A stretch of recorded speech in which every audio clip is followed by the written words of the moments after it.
The Conduit, a diverse community of people passionate about positive impact. We're recording this conversation live from COP26 as part of our efforts to bring you cutting-edge contents, insights, and expertise throughout the conference. Today, I'm delighted to be joined by Simon Mundy. Simon is the editor of Moral Money, the Financial Times platform on socially responsible business, sustainable finance, impact investing, ESG trends, and the SDGs, and so much more. He also covers environmental and sustainability issues for the wider FT. Born in the UK, Simon began his reporting career in Johannesburg, where he covered Southern Africa for the FT before a period writing on the London financial sector. He then spent 7 years in Asia, heading the FT bureau in Seoul and Mumbai, before 2 years traveling across 6 continents to research Race for Tomorrow, his new book about the global fight to respond to climate change. Welcome, Simon. Thanks so much, Paul. It's awesome to have you here. I would love to hear what compelled you to write this book that distributed you across the globe. So I had the idea in late 2017. It simply occurred to me as a reporter that this was, wow, this is the biggest story of the century. It's affecting everything. It's changing the shape of the global economy. It's changing the shape of global business and geopolitics. It's also having a profound and powerful effect on the lives of individual human beings all over the world. And I just thought, that's the big story. I also thought, I don't really know where to start with this story. There's so much information out there. There are a lot of books, but it's difficult to know which one to read. Some of the books can seem quite dense and heavy. Some of them can seem quite depressing to many people.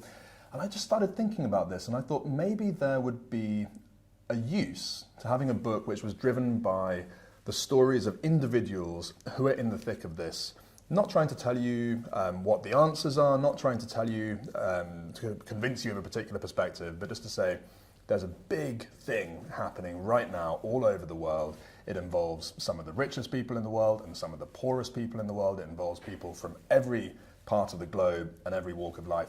And these are their stories. So I started thinking about how to do it.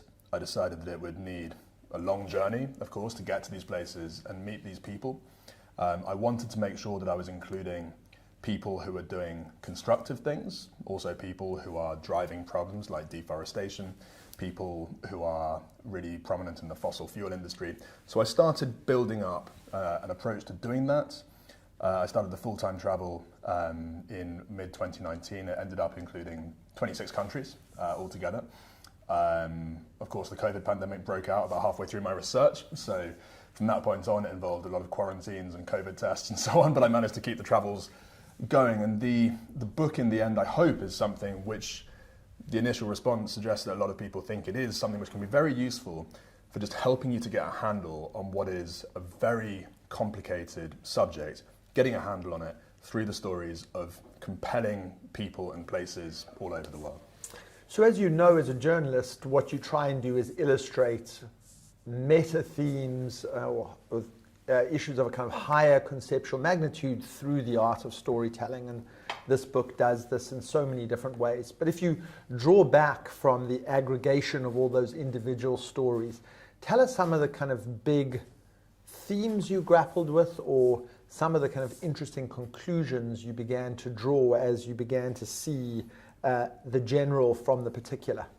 So one of them is the sense of urgency in this field. Sometimes when you listen to certain politicians, or even just in general conversation, often you would think, climate change is something, we should do something about it because this is going to be a problem in the future, or this is going to start having a real impact in the future.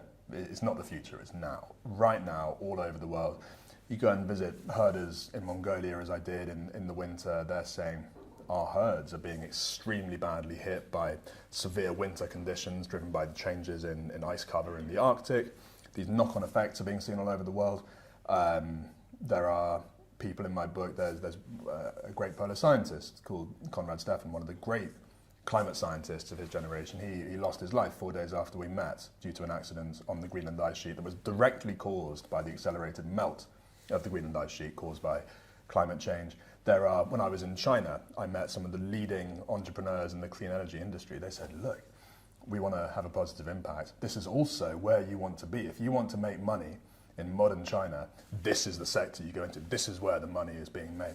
So all over the world in very different ways. And I should mention a really big one, which I want to single out because I think people don't talk about it enough. Al Gore has also been saying that he thinks this is the big thing that, or one of the big things people need to pay more attention to. That's climate migration. This is something I saw all over the world in many different places. People are, of course, having to move due to the impacts of climate-related weather events. Bangladesh, I saw this particularly strongly, to give just one example. People talk about the eventual flooding of Bangladesh. That is going to be a big problem. Parts of Bangladesh will end up underwater. But right now, what's happening first is the permeation of salty water over huge areas of southwestern Bangladesh where people have historically made their money through rice farming, or not even making their money, just subsistence farming. That's how they live. And salty water destroying the ability to grow rice. So people are moving in their hundreds and hundreds of thousands to Dhaka, the capital city. So I was in the southwest, I saw what was driving them, and then I ended up in Dhaka and I saw the conditions in which they now live. And this is just one example, a relatively early example, of the migration that we're going to see happening all over the world. It will be mainly poor people in poor countries who are migrating, but it's a problem for rich people in rich countries too. Why? What happens when you have enormous flows of desperate people trying to find new places to live? Well, that's great news if you're an extremist right-wing politician. And we can already see this starting to happen. If you look at the civil war in Syria, which drove, as you know, a very large flow of desperately, people in a desperate position from this country racked by civil war, many of them headed towards Europe. Right-wing politicians used the opportunity to push politics dramatically to the right. And that war in Syria followed that country's worst drought on record. We're going to have more droughts, we're going to have more extreme weather impacts, we're going to have more people desperately trying to find new places to live, and that is going to affect all of us all over the world. So there are so many examples of why this is a problem right now that we need to treat, in my opinion, with much greater urgency than we have been. I mean, just to amplify that point a little bit, if you have climate migration causing poor people who are black and brown to go across into wealthy, largely white Europe, driving the kind of right-wing xenophobic populist politics that we've seen and that is fueled and enabled by this, those parties tend also to have pretty skeptical views on climate. And it seems to me that you then tee up a perfect storm. Climate produces the social conditions which allow parties who deny climate change and don't respond to it sufficiently urgency to thrive in the countries with the greatest emissions needing to act the most. Yeah, I think that's a really important point. The politics of climate change is something we have to deal with very seriously. There's a chapter in the book on Australia, which I managed to get to before COVID started, fortunately. I went there quite soon after what was meant to be the climate election of 2019. And I met a man called Mark Butler, who was meant to be the next Energy and Climate Minister of Australia. His Labour Party did not win the election because their pro-climate action agenda was rejected by the voters, who instead went with Scott Morrison's government, which is much more about we need to keep the lights on. This is not, this vision of the energy sector is not safe. And we had a really interesting conversation there about how difficult it can be for a politician to drive really ambitious action. So we spoke, he instead of being the energy minister, he was the shadow energy minister, still trying to drive the national conversation in a positive direction. What's interesting to me is that it's different in different countries, of course. So even if you compare, so in Australia is in a very unique position because it is the biggest coal exporter in the world. So in Australia, you have relatively large numbers of jobs that rely directly or indirectly on the coal industry. An argument that I heard a lot there, so I went to the coal communities, I met one of the Aboriginal leaders who is fighting against the big coal mine that's being built on his people's sacred ancestral land. So you have really powerful cultural arguments happening there. The people who are pushing for coal in Australia, none of them that I met denied the climate science, interestingly. One of them gave an argument that, look, our coal is relatively less terrible than Indonesian coal, for example. So if we mine less coal, people will just buy more Indonesian coal and burn more of it. So, and he actually said I think his exact words were, the number one thing that Australia can do for the climate is to mine more coal. So that's an insight into the conversation in Australia. In the UK, what's interesting to me is the extent to which it focuses on economic justice. I don't think you have many climate deniers in the UK these days, or you certainly have some who just reject the scientific consensus, but it's getting more and more difficult. Interestingly, even in on the right wing of parliamentary politics in the UK, I don't think there are many who really question the science. What I've heard, in terms of the engagement I've been doing around the book, I spoke on one quite conservative radio station, and a question was raised about how this would affect working people. Let's say the bottom 50% of the population by income distribution. And this person said, I don't remember his exact words, it was something along the lines of, people are concerned that this is an agenda that's being driven by a rich elite who are doing very well and have been doing very well in recent decades, and the costs are going to be borne primarily by the working class.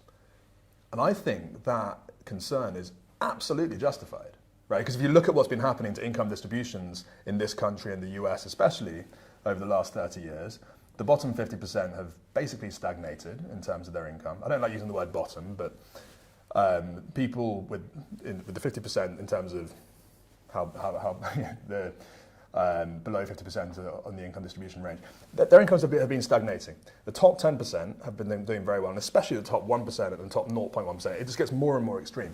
So there is definitely a danger that with the energy transition, we could, if we're not careful, we have to make an energy transition. There's no question about that. But it's also an opportunity to address these other problems to do with economic justice. This is a great opportunity to address them. And if we only address the need for an energy transition without addressing these problems around income distribution, then A, it will be less effective, and B, it would be less fair, but B, it would be harder to even do it because you will have so much pushback from the general population. So I think we need to be thinking about this in the broadest possible sense and really taking into account the views of people, including people who are saying, I'm nervous about this because I don't know what it will mean for my income.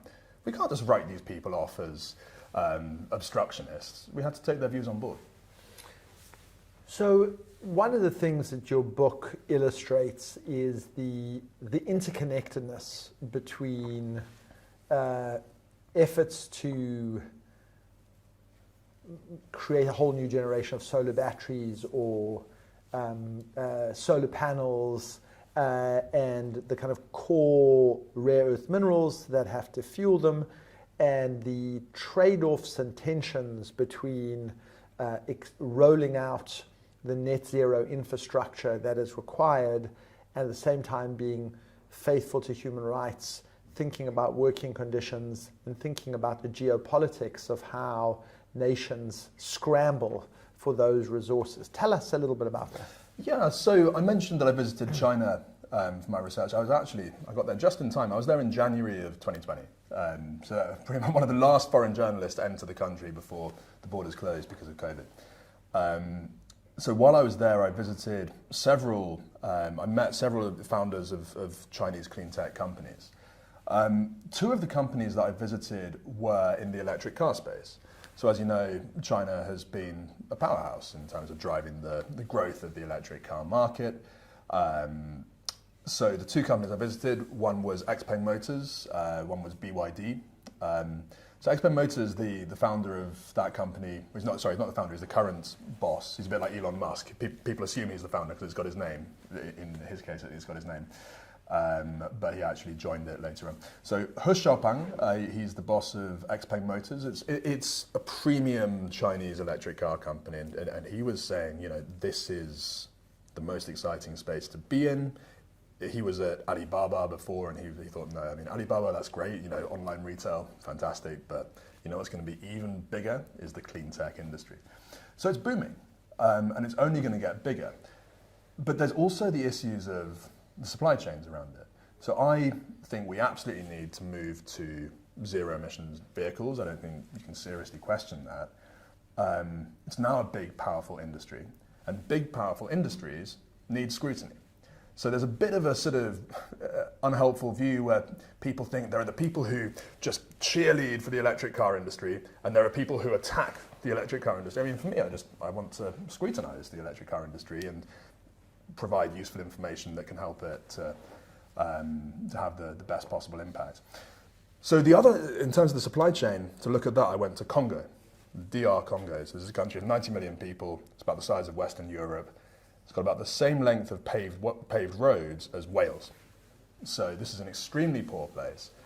It doesn't have to be so poor. It's got incredible resources. The reason it's poor, among other things, it was horrifically exploited by the Belgians. It was actually owned, it was King Leopold II's personal colony. It wasn't a colony of the Belgian state, it was the property of the king. It was like that. And horrific things happened. And then after that, there have been a lot of problems with governance in Congo, the resources not being used for the benefit of the people. That's the fault of various corrupt Congolese politicians and their foreign partners. Foreigners have been a key part of the corruption, of course, that continues in Africa and continues to undermine the health and livelihoods of its people. So in Congo, I wanted to look at the cobalt mining. There's over 100,000 what they call artisanal miners in Congo. It's a bit of a euphemism, artisanal. It's completely informal. The place that I went to is in a town called Kolwezi in the southeastern Congo. And there's an area of Kolwezi called Kasulo. So one day about 10 years ago, more or less, a man was digging a latrine behind his home in Kasulo, and he hit upon this black seam of cobalt. And he knew what it was because a lot of people are miners around there. Everyone recognizes cobalt. So he didn't keep digging that hole. He went inside his house and started digging a pit inside his house. He didn't want anyone to know that he'd found this treasure.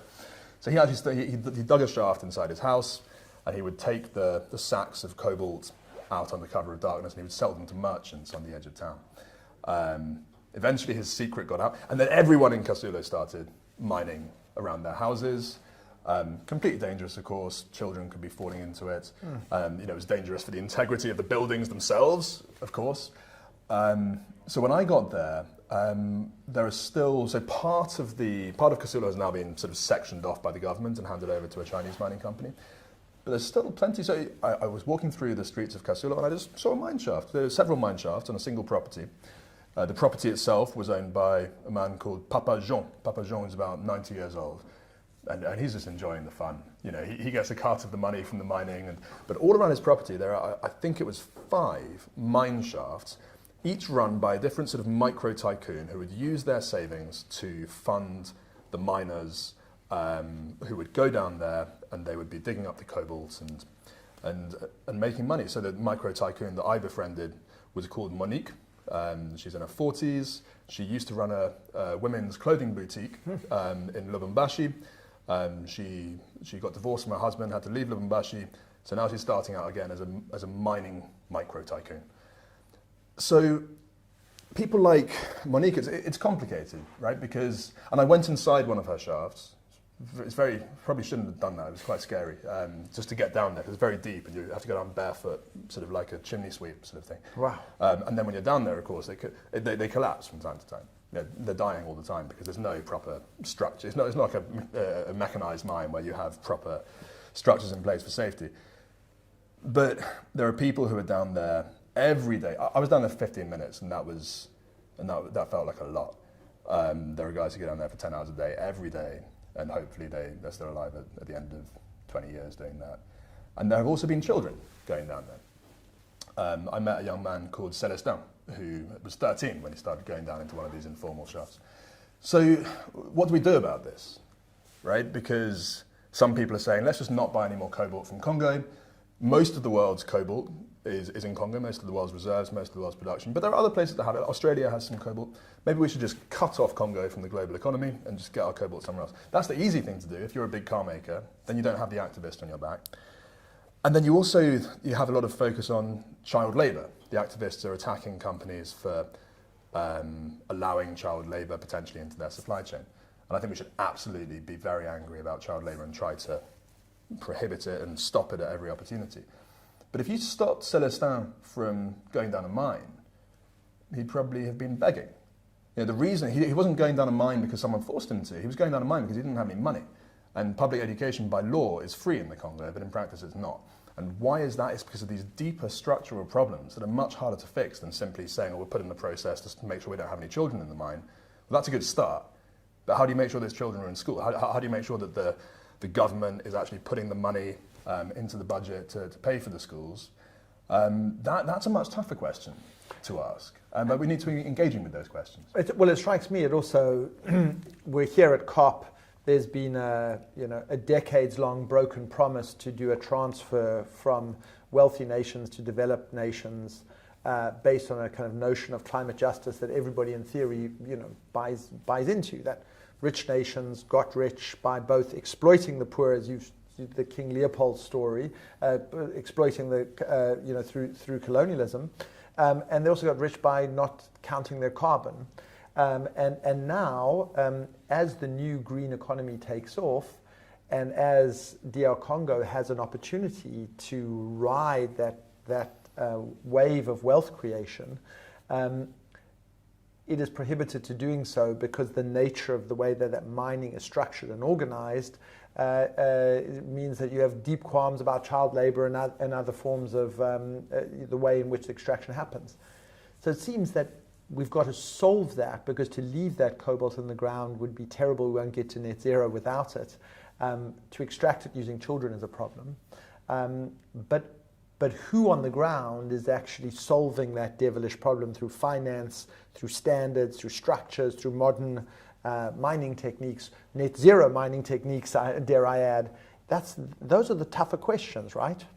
Yeah, and I think I'm so glad that you used that word, that expression, the tough questions, because honestly, so we've both been here at COP26 in Glasgow, and we've been listening to a lot of perspectives from different people. I don't know about you, personally it seems to me that some people are talking as though the answers are easy, as though we're sort of on track. We're really badly off track, obviously, and B, this is hard. When I hear a company claiming to be sustainable, I just sort of think, in fact, this is a bit off track, but I think it's relevant. Patagonia, the clothing company, known for making a real effort to be more sustainable. Patagonia recently said, we are not sustainable. We are part of the problem, and we are trying to do better. And that was the sort of messaging that, to be honest, it contrasts with some of the messaging I've heard from some other much bigger companies, including some things I've heard at COP, where people are basically saying, oh, we're sustainable, we've done that. It's really hard. And I don't have the answers, obviously. I don't think any individual has all the answers. But I think we need to start from the recognition, well, two things really. One, that it's really, really hard, but also that there is so much we can do. We can be so much more ambitious. We talk about carbon markets, for example. We need to update the economic system to put a price on carbon. Why? Because, as you say, the big companies and the individual consumers, you and I, by a global standard, I mean, I'm assuming you live in a modern flat and you use various things that are part of being a person living in modern London. Therefore, you have a huge carbon footprint, as I do, by global standards. And so, to address that, we need to change the incentives, because realistically, everything that we use in modern London has a fairly big carbon footprint, because that's the economic system that we live in. So if you want to live a modern life in London, you don't really have a choice. So that's why I get uncomfortable when people focus on, I'm trying to minimize my personal carbon footprint. I think that's good, but that can't be the main focus, because you're quite limited to what you can do on that front as long as you live within a high carbon economy. And to do that, we need to start putting a price on carbon, and that is difficult. But I think we need to wrestle with it. So the first thing is that it's hard. The second thing is there's a lot we can do, and we can be way more ambitious, in my opinion, than we are being. Obviously, as the editor, and I kind of ask you this by way of conclusion, you edit the Moral Money column in the Financial Times. It's one of the most widely read opinion shaping and information conveying columns, and read by activists, entrepreneurs, policymakers, CEOs, etc. And one of the things that's emerged for me out of this COP, and I'd love you to reflect on it, is business is here in a much more present way than it previously has been, partly because of activist investment, partly because of youth activists on the street, partly because of the own consciousness raising of people on the boards whose children are saying, you know, Mum or Dad, you know, what did you do, and you're leaving us behind. And I have a sense that it is unavoidable now. Climate has risen from a nice to have to the heart of corporate decision making. Chief sustainability officers sit on boards, report to the CEOs. And there's always this balance between innovation and conviction and greenwashing. And I wonder, from where you sit, how you're going to referee, you know, that phenomenon, which I think is going to be, you know, for the next couple of years, a big thing to referee. Yeah, I mean, I wouldn't personally think of myself as a referee. I think, but absolutely to be scrutinizing what's happening. You know, like I said, anything that's being done by big, powerful companies or anyone in a position of influence needs to be scrutinized. And it's not about throwing stones at anyone. It's simply saying this is an opportunity to point out ways that things can be done better. I mean, that's the point of journalism, the core point of journalism for me. You know, that you have journalism that's entertainment, but I think, you know, the rest of it is providing a useful tool to people who are trying to figure out how to do things better. So that's the approach I take to it. I think there's so much room for all of us to do things better. I need to do my job better. And I think anyone who's involved in the sustainability space needs to have that approach, because we're so far off track. We can't all be doing our jobs well enough, otherwise we'd be on track, right? But I would include myself in that for sure, and that's why we always say in Moral Money, let us know your thoughts, let us know what you think. We read every single one of those responses that we get, and we take them on board, because we don't know everything. In terms of the business presence at COP, it's complicated. I think, as you say, it's gone from being at the margins to being very core to corporate strategy. I mean, I remember, so I started as a business journalist in 2009. And back then, you look at a company's annual report, and the stuff about the environment would be on sort of page 273 or something, and just sort of, you know, there just because it has to be there.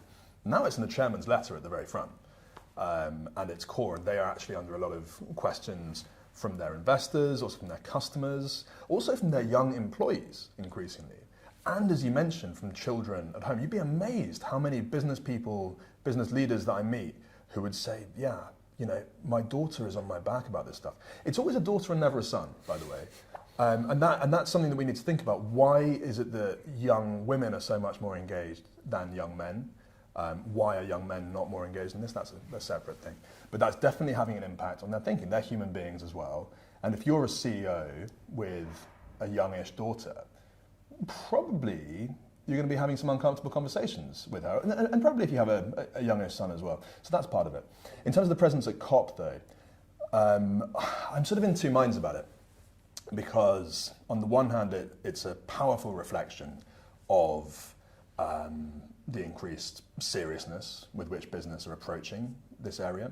I spoke to someone who's the head of a very influential group that deals with climate stuff, and he said that, and he's been going to all the COPs for years, and he said that he's met more CEOs at this COP in the last, we'd met only 10 days into the COP, or less, I think maybe a week into it, and he said he's met more CEOs at this COP than he's met at all the other COPs combined.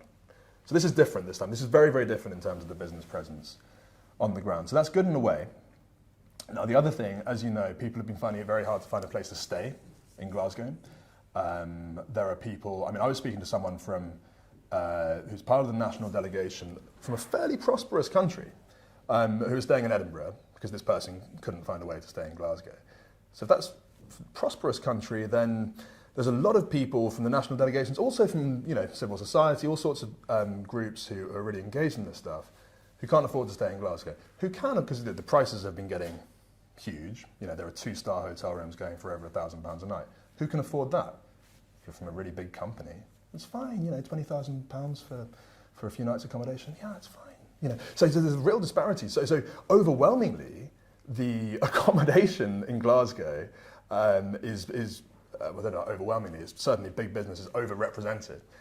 And the issue there is you have the core government, intergovernmental negotiations, but then around that you have thousands and thousands of other people who are here taking part in the wider conversation that influences in a powerful way the negotiations happening within that room. So you have a massive overrepresentation of big business people.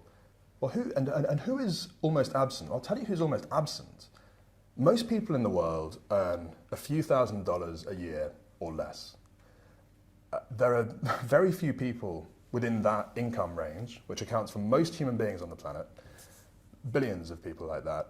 There are very few people here because you have people from developing countries, and it's fantastic that they're there, by the way, that they're here, because we wouldn't, it'd be awful if we had no one from developing countries. But they tend to be the more prosperous people from developing countries. And I think they're doing the best job they can of representing the interests of those people who are on very low incomes. But if you're on the ground, you really have a much more powerful opportunity to influence the conversation. I would hope, it's perfectly possible, if the UN sets up a program saying, we want to set up a UN program that will enable, for all future COPs, there will be people on the ground alongside their elected representatives who have come from the most vulnerable communities and other communities, just to make sure that there is that representation on the ground of people who can speak with their own voices. Because if you're a big business person, you probably spend a lot of time talking to other big business people. Many politicians also spend a lot of time with other powerful people. But when you've spoken, as I have, of course, for the book research, I've met a lot of people and spent time with them, slept in their homes in some cases, who are really suffering extremely severely. And when you've actually met people like that in person, not just read about them, or you've actually met them, it has a pretty powerful impact. So I would hope that's something we could address at future COPs. I think bringing the voice of ordinary people both to COP but also to a broader set of readers through your book is something that you have done exceptionally well. I'm enormously grateful for your time. I commend the book to anybody who hasn't got it or read it. We'll put up some notes about it in the show notes. And Simon Mundy, thanks for your time. Thanks so much, Paul.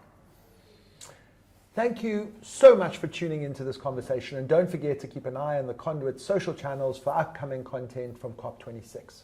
For more information on the Conduit and our community of changemakers, please visit theconduit.com.